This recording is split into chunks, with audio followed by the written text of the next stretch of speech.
Akelerimizin hürmetine.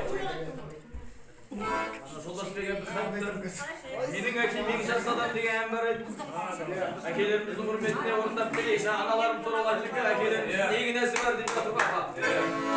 Sonda nasab